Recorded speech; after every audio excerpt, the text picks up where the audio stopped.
Hi, my name is Steve Clifford, and today we're going to talk about one thing that we have a lot of customers asking about, and that's how do you put two people on one Toyota app?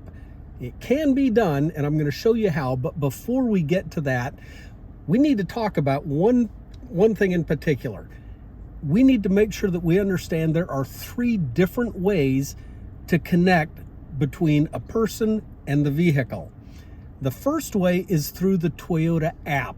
If you have a Toyota app, you can register a vehicle using a VIN number to your account. You don't have to register a vehicle to have an account. We'll talk about that in a moment, but one vehicle can be registered to one person's account, and that account uses your phone number and your email address.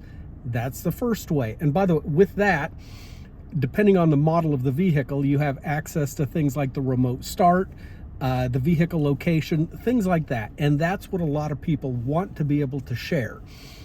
The second type of connection there is called profiles.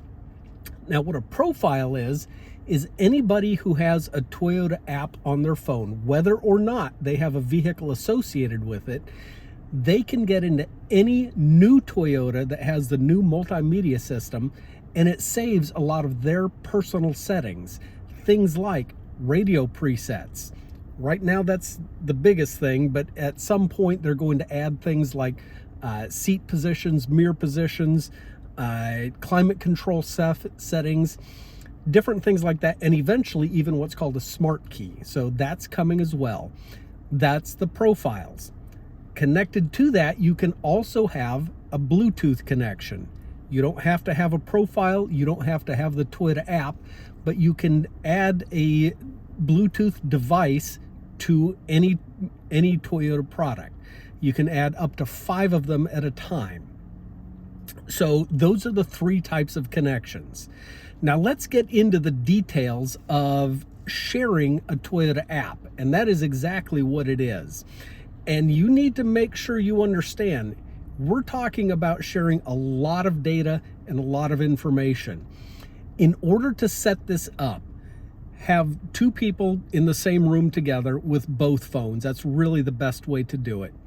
Sign up the car using one person's email, one person's phone number on one person's phone. Get the car connected to that phone and that account.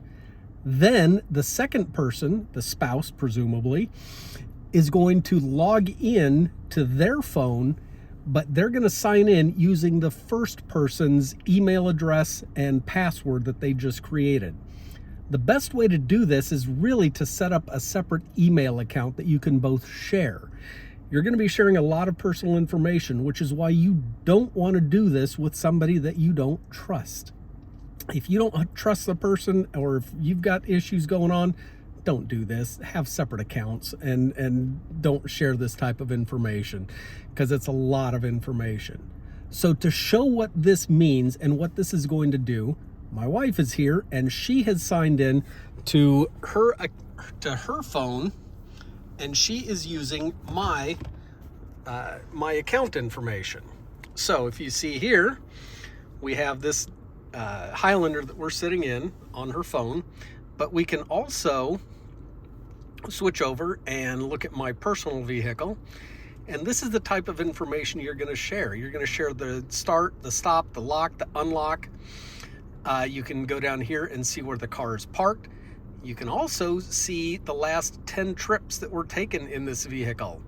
So this is all, if you're trying to hide something from someone, you don't want to be doing this, of course. But if you're in a good trusting relationship, not a big deal. So let me show you one thing real quick here on this. You see this little button that says remote and sharing? Well, that actually has a feature in it that says share remote. Well, that looks like what you want to do, isn't it? Well, the problem with doing that one is when you do that, it's going to ask for an email address. Then the person that you give the remote to, they are going to have the remote start and stop and the vehicle location, but it takes it away from the primary account holder. So it's one or the other. You don't get both. And that's not what most people are trying to accomplish. in order to actually share the remote features of the vehicle, you both need to be on the same account. So while we are in here, I'm going to show you something else. Now you'll notice that on this vehicle, my profile is up here. We're going to add my wife to this as a Bluetooth device because we can't add her as a profile. The reason being, this app is under my name with my information in it.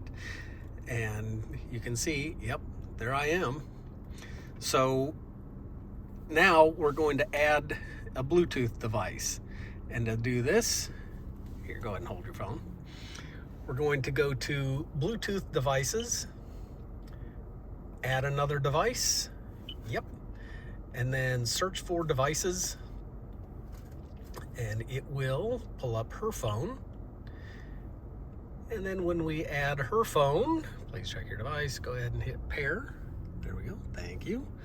Allow, connect, replace primary device, no. And for right now, we're not going to enable Apple CarPlay. So we're done. We have everything connected. Now we have 2 Bluetooth devices, but we only have one profile. So 1 profile, 2 devices, and 2 phones, but sharing the account login information. That's really the way that it has to be in order for a married couple to share a single Toyota account. You share the login information, and then you can each have your own Bluetooth device connected, but only 1 profile is going to show up. I hope this has been helpful and explained some of the things that you need to do to get this set up in a way that makes sense for you and your situation. If you've enjoyed this video, please like this video and consider subscribing to my YouTube channel. Thanks for watching.